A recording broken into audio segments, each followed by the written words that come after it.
it out that the sun shines down its power to all the world and makes the wind blow strong as it will. I wonder how gentle rains can fall upon the land, so lovely earth can stay lovely still. Hello, ladies and gentlemen. Welcome to the 654th edition of Energy Week with George Harvey, me. Yes. I'm getting confused. Yes. And Nancy Wolf, who is never confused. Am I right? You're wrong. It's okay. Always confusing. Okay. This is the 654th edition of Energy Week, which is a show that works on news aggregation. That's the term. News aggregation relating to energy and climate change. I do work on that every day. It takes me about 5 hours a day to do what I do at my website. Every day it goes up. I usually have 15 articles. You can go to the website. It is geoharvey.com, geoharvey.com. One of these days soon I'll forget how to spell my name. Not today. Not today. And what I do is I take 3 stories each day. There's usually 15, sometimes as few as 10. But usually 15 stories. I take 3 of them, and every day, usually 3 stories go up at the website from which this show gets its material. And that website is one that most people are going to be able to scroll to somewhere on the screen. And it's a tiny URL site called Energy Week 654. And if you go there, everything that you see is related to what's on the show. If you go to my original blog, you'd have to find the date and go through the 15 or so pieces to find what you want. But if you find what you want, you can find the link at the end and click on it, which will take you to the original article. This show is starting with news of December 11th, which is a Thursday, and it goes up to December the 17th, which is a Wednesday, which is ostensibly yesterday, but it's actually today. See what I mean about I'm always confused? I'm going to confuse you more. The studio is not open next Thursday. Right. And it's not open the Thursday after that. Yeah. So how do we deal with those 2 shows? And Helena and I have discussed this. What we're going to do is we're going to record a show, unless you don't want to, next Tuesday. Yeah, that's great. Yeah. And then skip the following week because we can't get in that week, and record another show the following Monday. Oh, wow. Which will be followed by another show the Thursday after that, which is only a few days. So I'm going to have to kind of figure out how to. I'm going to find stories that we can talk about at length, and that's what we'll have. Maybe 10 stories on that Thursday. Yeah, deep stuff. Okay, deep stuff. Wow. We should probably start. Yeah, let's start now that we've given all the information. Confusing information. Okay. We have this picture, which is a picture of what I just called beautiful Earth. Yeah.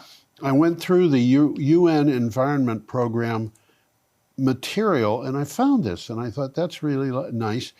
The material said that was that picture was in Utah. Now, okay. I don't know where in Utah. I've never been in Utah. I see. I have. Well, you've been everywhere. What can I say? Well, so this is from Euronews. Yes. And the headline is "A Planet in Peril. UN calls for global climate investment to unlock 17 trillion euros benefit by 2070. 17 trillion euros is a fair amount of money. Yes. Yeah. If we had 17 trillion euros to dole out in Vermont, everybody would retire. Everybody in the entire state. Yeah. Okay, the UN Environment Program report, which is titled A Future We Choose, calls for a global change in direction to help secure a healthy planet and, quote, prosperity for all, end quote. I'll believe that when I see it. And of course, I'm not going to be here in 2070, so I might never get to that point. We must reshape the economy and environment to deal with climate change. Yeah. Future sounds like hope. And I'm like, that's weird. I see a lot to hope for. I mean, 5 years ago, 6 years ago, we were talking about the possibility of a 4 to 5 degrees Celsius increase, and now we're talking about a lot less, maybe 2.5 degrees and 2.7 degrees. And the reason is because of the successes we have had so far. And we haven't really hit our stride yet. So when we do, maybe we're going to see things really change. Okay, should we go on? Yeah, let's go on. All right. We have a picture of a wind turbine Yeah, so in Germany. Yeah, so here we have, see, I'm missing something. You have it. Information. You have which is where this is from, Yahoo. Okay, Yeah, okay. This is from Yahoo. And the headline reads, renewable energy forms 56% of German electricity in 2025, study finds. That's a lot. Yeah, it's a lot. Renewable energies, plural, have recovered more than half of Germany's electricity consumption, have covered more than half. In 2025, a report found. The projection found that renewable energies, plural, covered 55.8% of gross electricity consumption this year, an increase from 55.1. So it was not a huge increase from 2024, but it is an increase. And, you know, the Germans are getting a fair amount of electricity out of renewable energy. They are winning. They are winning, yes. Yeah. Compared to us, they're Oh, yes.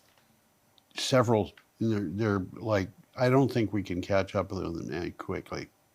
Germany. But you never can tell. The United States, when we put our mind to something, we win. That's what we do. Just think about this for a minute. In the Second World War, after the Battle of Coral Sea, there were 2 aircraft carriers, American aircraft carriers in the Pacific. There were like 11 Japanese, okay?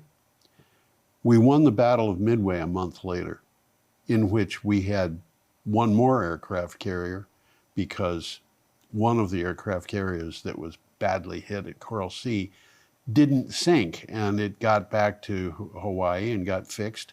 And these 3 aircraft carriers and a paltry fleet that went with them went out to face this gigantic Japanese fleet, which was, we sent out planes, one after another group.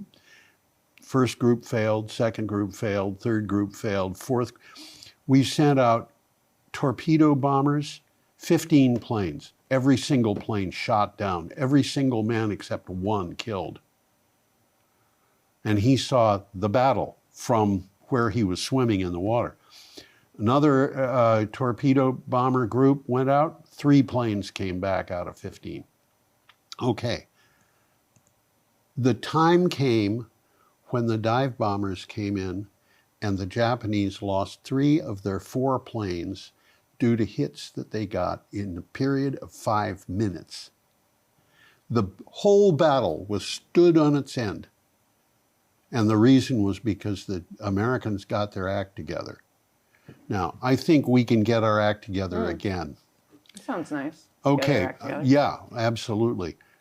Should we go on to this graph? I think we should. Yes, we should go on to this graph. And I want that graph to stay up because I have things to say about it. Yeah. Okay. So this is from Euronews. Yeah. U.S. government website removes fossil fuels as cause of global warming. Imagine that. We're in a dystopia here. We Yes, we really are. are. The EPA has removed any mention of fossil fuels, the main driver of global warming, from its popular online page explaining the causes of climate change. Now it mentions only natural causes, even though scientists calculate that nearly all of the warming is due to human activity. Now, could you put the chart back up, please? Mm-hmm. So, because what I want to do is I want to explain this chart, which shows very clearly a connection between climate change, global warming, and carbon dioxide. The carbon dioxide is the lower graph. Yeah. Atmospheric carbon dioxide is the upper graph, the blue graph. The lower graph is the temperature at a site in Antarctica. Mm-hmm. And the reason why that site was chosen is because that's where they got the ice core from which they got 800,000 years of temperature information. Now, we've got 800,000 years of carbon dioxide information, and you'll notice going across there, when one goes up, so does the other. When one goes down, so does the other. They're not in precise lockstep, but they're close. Now, I want to explain how this was done. Yeah. This is not some scientist saying, well, I'll draw a picture that'll illustrate how carbon dioxide and temperature fit each other. Yeah. This was not hand drawn. This was drawn by plotting points. Yes. And the points were found by doing scientific experiments. And I have no idea how much money went into producing those two graphs. It could easily be over $1 million. Each point on the graph, and you don't see individual points looking at this, but each point on each of those graphs is the result of a scientific calculation that was done for a particular part of an ice core. Now, measuring the time of the ice core is fairly easy. There's half a dozen or more different ways to do it. The easiest way is you just take striations in the ice and count them, because you're going to have one a year. But you're going to have things that you can look at and you can say, oh, all right, this happened in 1883. Krakatoa blew up. That's why we have volcanic ash in the ice. That year, the year after, declining until you don't find it anymore. That will verify that kind of thing. We know the dates, roughly, for volcanic eruptions that happened before there were Homo sapiens on this planet. This is not, human history, it's science. And the way that you tell how much carbon dioxide in the atmosphere, you get air bubbles out of the ice and you measure how much carbon dioxide is in them. Mm-hmm. And how do you tell the temperature? This one is beautiful. You measure the ratio of the amount of heavy water to light regular water. Okay. Regular water is going to be made up of O16, which means that particular atom has an atomic weight of 16, and hydrogen, which has got an atomic weight of 1. There's 2 hydrogens, so the weight of the molecule is 18, the molecular weight. The other isotope of oxygen that would appear has an atomic weight of 18. Mm-hmm.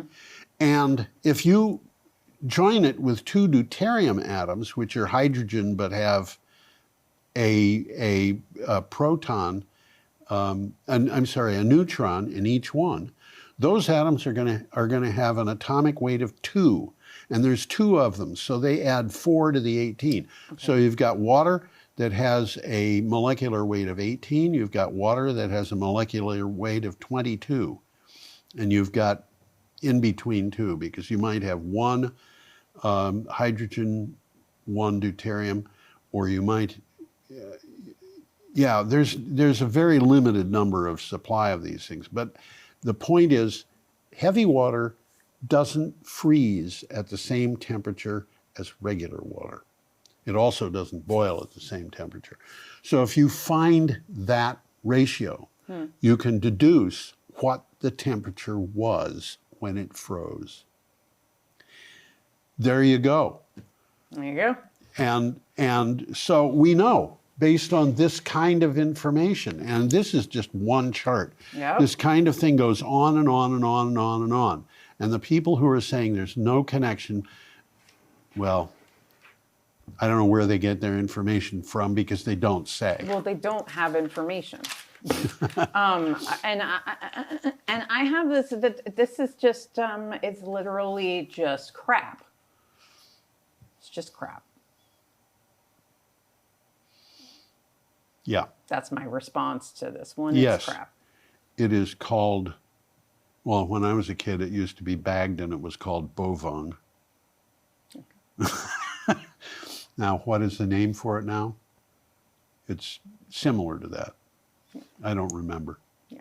Anyway, should we go on? Yeah, let's go on. We're talking about Friday, December 2nd now, and we have this picture of an offshore wind farm from Doosan. Yeah, yep. It's a Korean wind farm.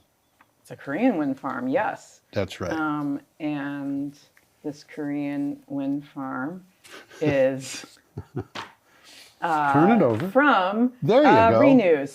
From Renews. And the headline here is Korea targets 4 gigawatts of offshore wind by 2030. Korea plans annual offshore wind deployment of 4 gigawatts. That's every year 4 gigawatts. Under a new government roadmap, the Ministry of Climate, Energy, and Environment announced the initiative and outlined aims of the inclusion of 10.5 gigawatts of cumulative capacity by 2030. That's only a few years away. Yeah. And 25 gigawatts by 2035. Now, a gigawatt of offshore wind is going to be about equal to half a gigawatt of nuclear. So you could think of that as, 5 to 12 nuclear power plants, except that this is a whole lot cheaper, goes up faster, and is safe. And I will argue with people who say that nuclear is safe. And I will win. Yep. Yep. Okay, should we go on? Yes, let's go on. We have a picture of a generic oil tanker. Yeah, generic. It's generic. Because the actual oil tanker, we don't have a picture of, and we don't expect one. No, don't expect one. This is from ABC News. White House says U.S. intends to keep seized tankers' oil. U.S. intends to take all the oil contained in a tanker seized off the coast of Venezuela, White House Press Secretary Carolyn Leavitt said as she faced questions on the action. Quote, "The vessel will go to a U.S. port and the United States does intend to seize the oil," end quote, Leavitt said. The United States is doing things that require us to be in a war. Yeah, this reminds me of Iraq. Either that or we're a bunch of pirates. We are a bunch of pirates, and... You and I are not. You and I are not pirates. Neither is anybody who watches this show. Neither is anybody who watches this show, but there are pirates. There are people who act like pirates. Yeah. And I think we're getting into trouble here. Honestly, the stuff that I'm seeing looks to me like, I know that Venezuela is complaining to the International Court. I've seen that in the press, and I expect that the International Court might put warrants out for people who, the International Court could put a warrant out for crimes against humanity by Pete Hegseth. Mm-hmm. They could actually put out the same thing for Donald Trump. Yeah, that should, yeah. Now, honestly, I'm not a lawyer. I'm not a judge in the international court. I don't know where this is going to go. But they've done things that I would not do. Let me put it that way, as a matter of policy. Okay, we should go on. Yeah, let us go on. We have a picture of Ocean City, Maryland. Oh, yes, we do. Look at that. One big wave and the whole place. I have been there. Oh, I have been there. I grew up in D.C. I have been there. I've been in D.C. I lived there for a year and a half, and I don't remember ever seeing Ocean City, if you were a young person who goes to the beach with your friends, I never go to the beach. Junior high or high school, you go to the beach. I was the guy who had bright red hair and almost no freckles. Why did I have almost no freckles? Because when the sun came out, I hid. I don't go to the beach. I never, well, I shouldn't say I never went to the beach, but I Even rarely. as a child? No, I didn't go as a child. Okay. Well, this is from Renews. Yes. And the headline is here. Maryland launches offshore wind procurement. Maryland launched a fresh procurement for offshore wind capacity days after a U.S. District Court struck down President Donald Trump's moratorium on offshore wind development. Maryland's Office of State Procurement invited developers with leases in its waters to submit power purchase agreement bids to the state. Now, again, we have the President of the United States is going after things that he doesn't necessarily have the authority to do. Or understand at all. Well, I happen to agree with you. Okay. I love this for so many reasons. One of the reasons, of course, is that it's Maryland and this is coming from my home area. But also, they're following the law. Yes. That's literally what they're just following the law. They're just following the law. Great. The idea of allowing a company to put $800 million into developing an offshore wind farm and then saying, sorry, you got to quit now. We know that we gave you permission to do this, but we're withdrawing permission. That didn't happen in Maryland, but there was an attempt to do it in Maryland. It did happen in Massachusetts or Connecticut. And but they're going off of what is being decided in the courts, and that is what law is. We have a problem with reliability. Yes. And companies are not being happy about investing money in the United States because it isn't regarded as a reliable country. What is there to invest in? Things that you can't rely on. Yes, that is what there is to invest in, things you can't rely on. Unless you want to invest in oil and gas. Which you can rely on certain things happening. Yeah. But that part is reliable. Are we going to be able to sell oil and gas in the future? I don't know. I suspect that 5 years from now, the amount of oil and gas that's sold worldwide might be half or less than what is now. Okay, I'm going to go on. Yeah. We are way behind schedule because of my nasty habit of talking. Okay, we're up to Saturday, December 13th, and we have this picture of wind turbines, and I'll let you talk about it. Yeah, so this is from Euronews. Economic growth has been linked to rising emissions for decades. Now the opposite is happening. Yeah, a decade on from the Paris Agreement, the link between the gross domestic product and rising emissions is starting to break. Now this is at individual countries. This is not just the United States or just Europe or something like that. Increasing numbers of countries are reducing carbon dioxide emissions while their economies keep growing, and this debunks decades of climate blocking. So now in the United States, we're having problems because the number of jobs is declining The gross domestic product, I think, is in decline. And maybe if we had some climate change action, then maybe the economy would improve. Yeah, maybe it would. My one comment here is it's confusing, but point being that good climate work is good for the economy. Yes, and it's being proven now, and this business of the GDP talks about a number that shows that this is true. Yep. Okay, we have a picture of offshore wind power. That we do. We do. This is from Renews. AR7 cash injection would be cost neutral. Doubling the size of the UK's budget for offshore wind in the allocation round 7, that's AR7. Unless I'm mistaken, there's an AR7, which is a rifle, but that isn't what we're talking about. That's not what we're talking about right now. Doubling it to 1.8 billion pounds would be cost neutral. Cost neutral. So you're spending 900 million pounds and there's no difference.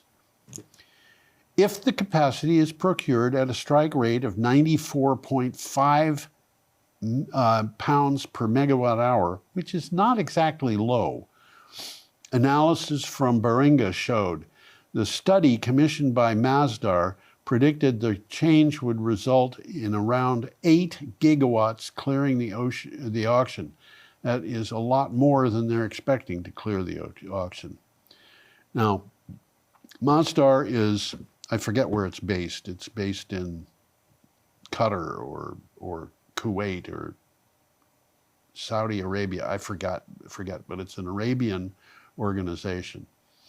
And they're interested in making money. So they're telling people what they have found. Yep.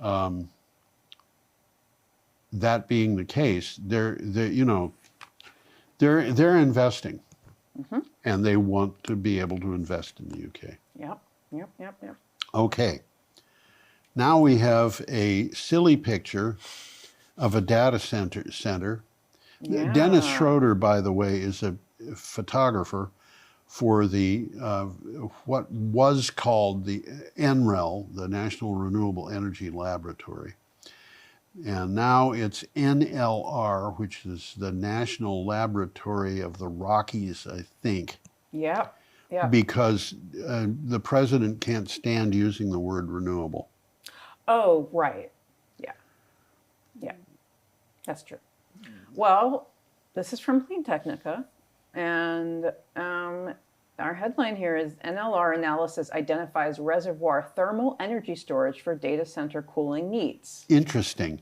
In the growth of a data center energy consumption, computer servers take the largest share, but cooling systems come in second. You have all these computers and they'll toast you out of the building if they can.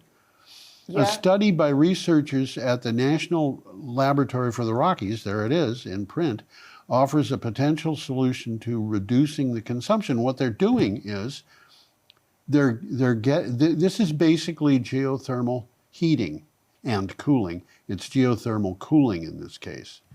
And, the heat goes down the river or wherever it is that it's going to go. As someone who has worked with a lot of data stuff and managing live broadcast and non-live broadcast, you must cool the overheating tech. Otherwise, the overheating tech might burn you. It might cause a fire.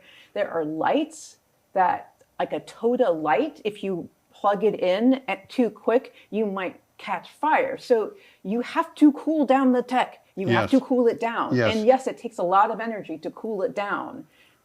But you have to cool it down. You have to. Otherwise, death and dismemberment, you were a lot of me bad things will happen to your body. Going to school at Drew University, which was the first university, maybe the second in the United States,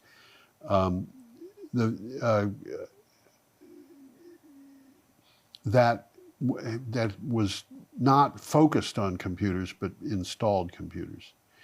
And I worked on the first computer they had. And that computer occupied a laboratory that had been a faculty apartment the previous year, and it was cooled by 3 air conditioners, and it had the equivalent of 16 kilobytes of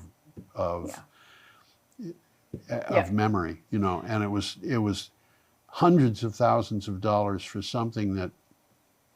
This will continue with one of our later stories. Yes. We'll touch on this also later. Okay. I'm going to go on. We have another picture of a data center. Well, here. actually, this is the one I'm talking about. Okay, good. So this is from Clean Technica. Data center opponents push back against superhuman AI. Google, Meta, Amazon, Microsoft, and on and on and on and on and on are investing billions of dollars in new data centers with little regard as to how they will be powered or the amount of water they will use to cool servers. In the investment community, we're talking about Wall Street here, there are worries about whether this whole AI adventure is out of control. I come across these articles daily, articles about the AI bubble. Yes. And, there are people who have analyzed nuclear power.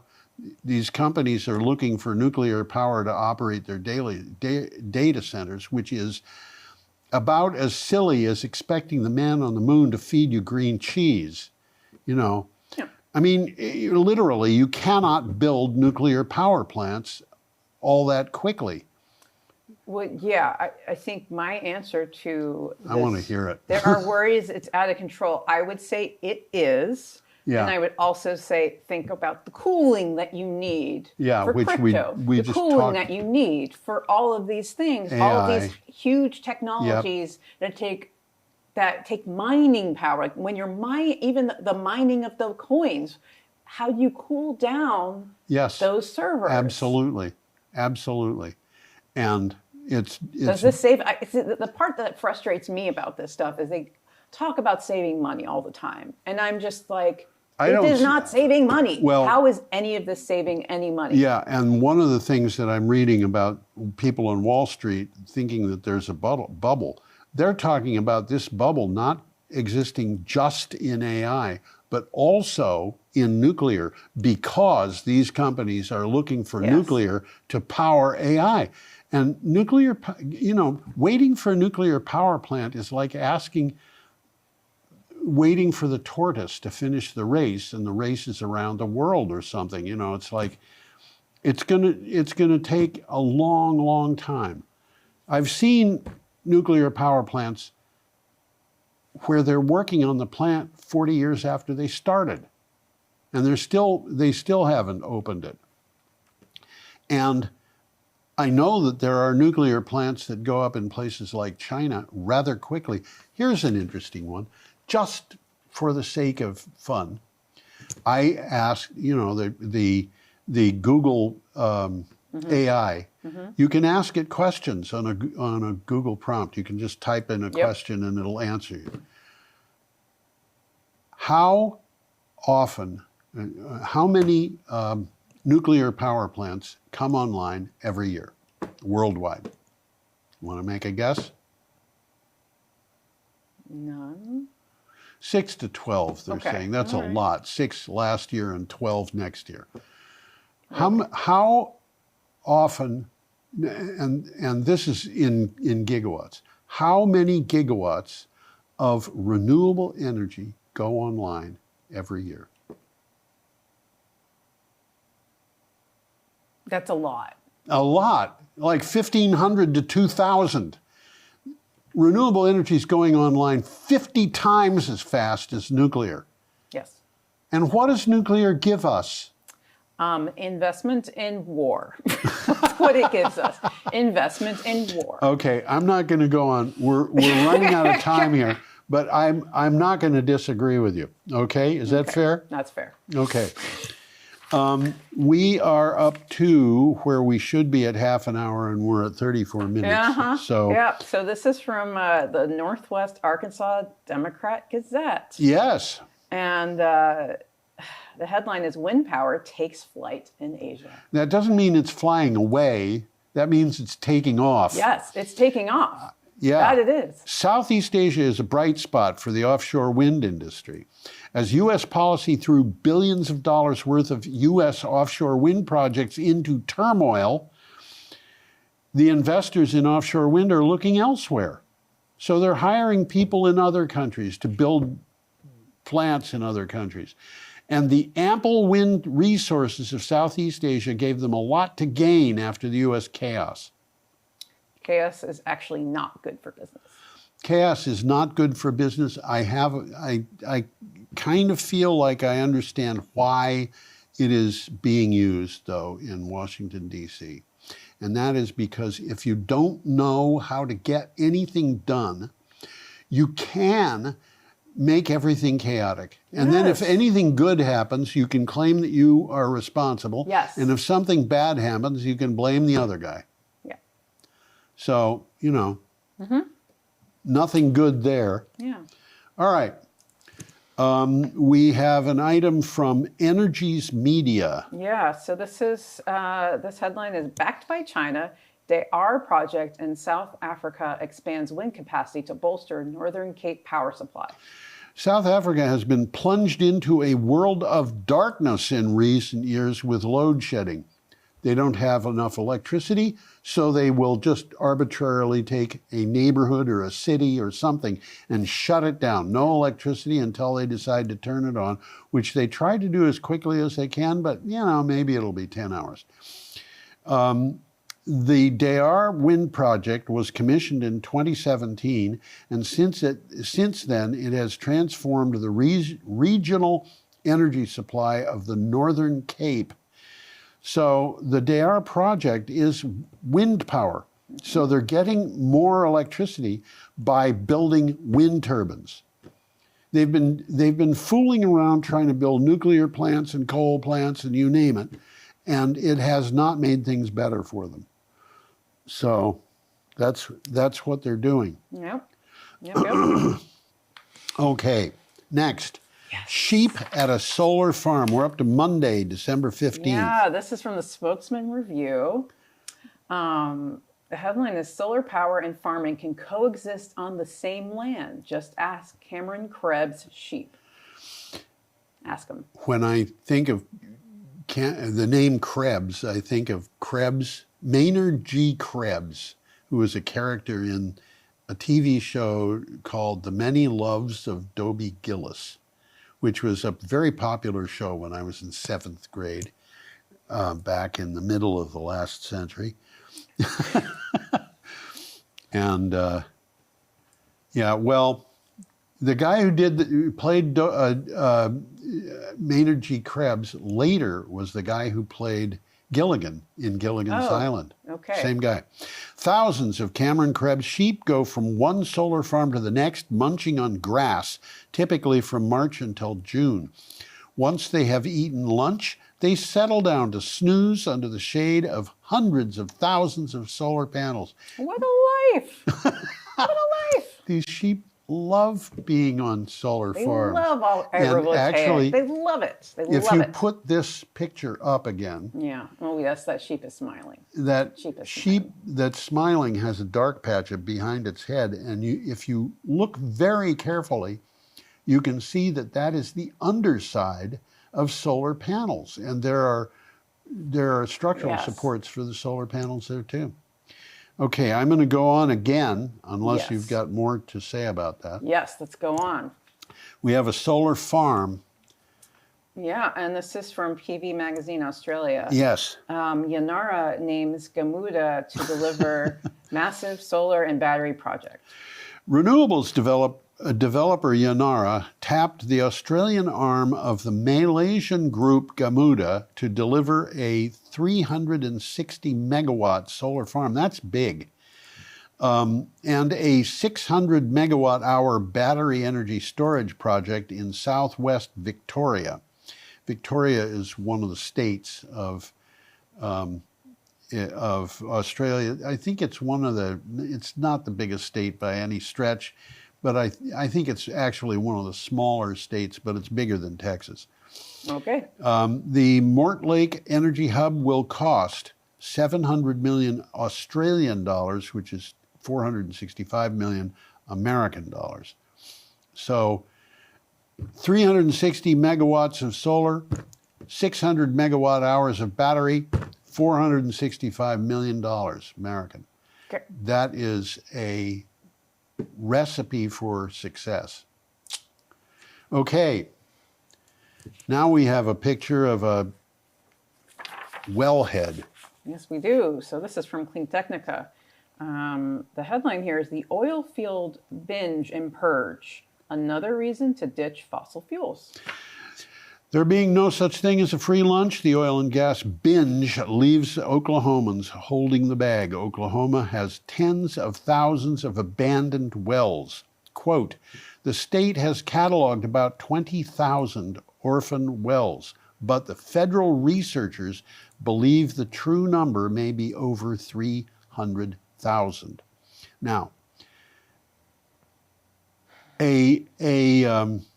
binge, what they're talking about binge here is they're pumping water with unknown, unstated chemicals in it underground in large quantities in order to force the oil or gas or whatever out.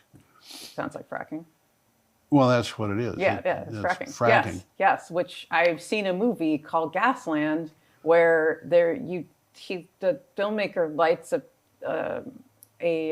lighter under the sink and it catches on fire. Yeah, so that's one version of. Yeah. And he has a second one as well. So yeah, bubbles coming up out of a stream. and lighter, then you got to catch on fire. So that's good for people's health. Yeah. Did you ever see that movie about poisoned water? Potentially. What movie about poisoned water? Oh, who is that? Who is that very famous actress? Oh, I don't know. Oh, are you thinking of Erin Brockovich? No, it's not Erin Brockovich, but it's very like that. It was about about PFAS going into water, killing the cows. Right. The farmer. And the guy who played the farmer was a student of mine. Yeah, I didn't recognize him the slightest. Impressive actor, though. Okay. Binging means that these things just start producing water profusely that comes up to the surface unless they're capped, which means they're going to come up somewhere else because somewhere else isn't capped. This is a serious problem, and it's not being dealt with properly. I mean, you just think about just the idea of, we're just going to drill, and then we're not going to think about what happens after we drill. Yeah. It's just, it happened there. We did that. Well, Oklahoma, when it became a state, was the biggest producer of oil in the United States. And Oklahoma gets 47% of its electricity from renewable sources today. Okay? Okay. We're up to Tuesday, December 16th. And we have a picture of transmission lines. That we do. So this is from ABC News. Energy bills in U.S. have increased 13% since Trump took office. New report finds. A Climate Power report points to a massive spending bill Trump signed in July. Climate Power says it is, quote, driving up utility costs and destroying jobs by removing cheaper, cleaner energy sources from the grid, all while funding new tax breaks for oil and gas industries, end quote. And sounds like a raw deal. I have a note here that says nearly 24 gigawatts of capacity additions were canceled. Yep. Just the time the data centers were being built. So we're running into a situation where renewable energy is being canceled because it's renewable. Data centers are being built, and the administration seems to think that we're going to be opening up new coal-burning power plants, which we haven't done for 15 years, or that we're going to get new gas plants online almost overnight, or the same with nuclear.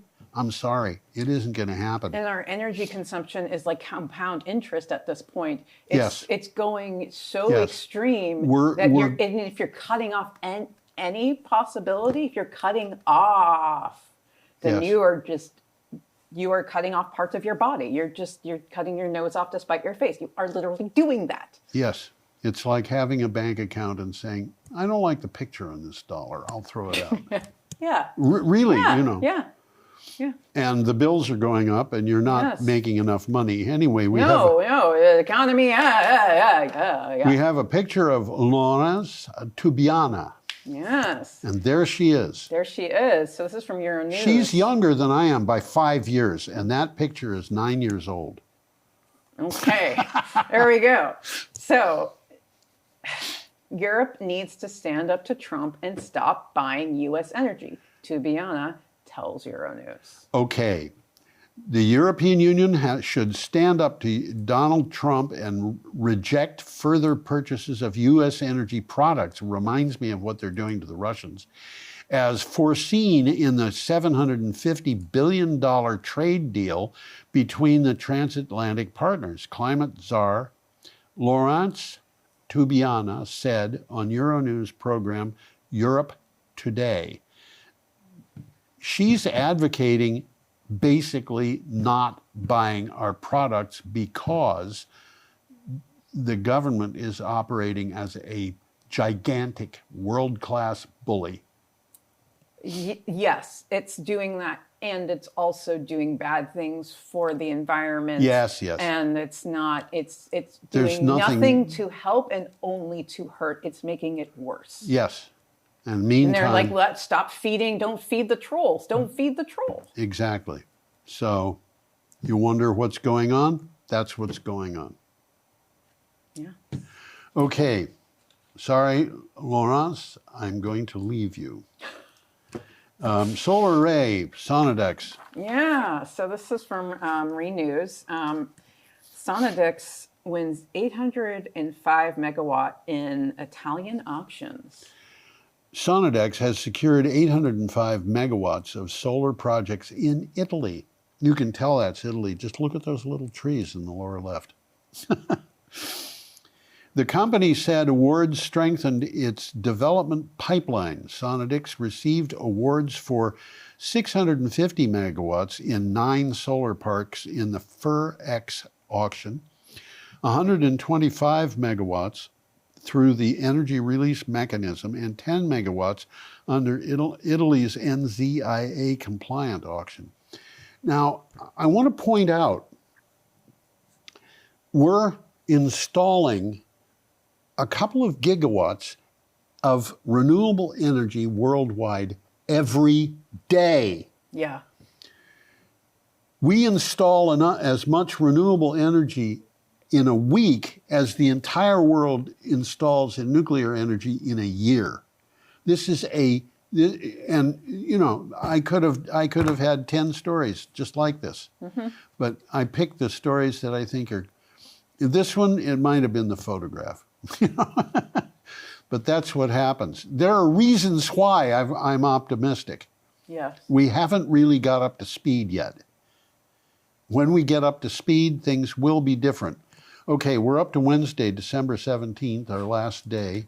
Yeah. We have a picture, and this is not a picture of the wildfire in the article, but it is a picture of a wildfire in Texas. Yeah, so this is from ABC News. Texas sues utility company to recover damages from historic wildfire. Texas has sued the utility company whose downed power lines sparked the largest wildfire in state history, which caused more than $1 billion in damage. The state accused the Southwestern Public Service Company of negligence in its upkeep of aging utility poles. Now, what is it? In Southern California, the utility company is PG&E. Mm-hmm.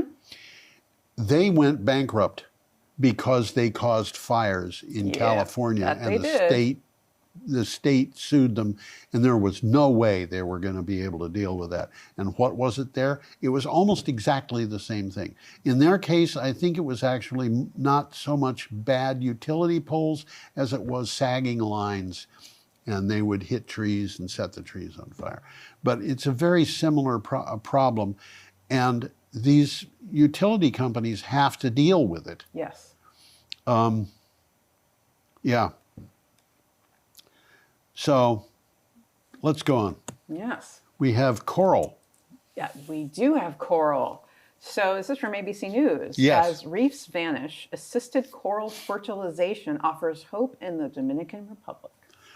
In an underwater nursery just off the Dominican Republic coast, coral babies are growing on metal structures that look like large spiders. It's hard to envision that. It's a technique gaining momentum in the Caribbean to counter the drastic loss of corals due to climate change. Some corals will stand more heat, other corals will not. Yeah. There are limits to what corals can do. I mean, I can very easily see how the Gulf of Mexico could be getting, particularly if the Atlantic meridional overturning circulation, AMOC, if that stops, if it crashes, I can see temperatures in the Gulf of Mexico get high enough that corals just would not survive. But in the meantime, they're planting these corals, which are presumably not identical in species to the ones they had before, and they're hoping to get these reefs going again. And that's important because there's a lot of wildlife, fish, Yes. plants, all kinds of small creatures of one kind or another that depend on these corals, not just with the idea of nibbling them or something like that, but living among Yeah, them. shelter. Shelter. Yeah. Big yeah. thing. And it's not just small. What was it that I saw a picture I of? remember always seeing crustaceans. Yes. And yeah. Barracuda living in a kind of a cave that corals had created, and this big fish was living in there and would come out every once in a while to eat something or somebody. No, not somebody, but probably would try. But and also it would come out so the fish that would groom it would go over it for parasites. Okay, now we're up to our end, and this is our last. Yes. Our last item. Yep. This is from Renews. Vestas wins 828 megawatt Brazil deal. These big deals come along. They just do. Money. Think about that. Huh. Casa dos Ventos and Vestas. Casa dos Ventos is obviously a Brazilian company, and Vestas is Danish. Have agreed on an 828 megawatt order for the Dom Innocencio wind complex, Innocencio wind complex in south central region of Piauí. I don't know how to pronounce it. Very well. If it were Spanish, I'd have a better chance. Yeah. But it's Portuguese, so I have no chance. Yeah, I don't know Spanish, I might Portuguese. have a 2 or 3% chance. The project will have 180 wind turbines, each of a 4.5 megawatt capacity. The companies added that construction is expected to begin in 2026. Now, if it were nuclear, it wouldn't be expected to begin in 2026. It would be hoped to begin in 2032. Here it says construction will begin in 2026 and final commissioning is scheduled for 2028. If it were nuclear, it would be scheduled for 2048. Well, it might be scheduled for 2028, and then it would then be pushed, and then more money would be needed. You mean nuclear? Yes. Yeah.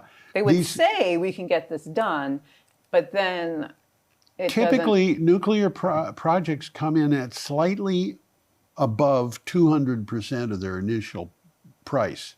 Right. And that actually is something. It was like 202%.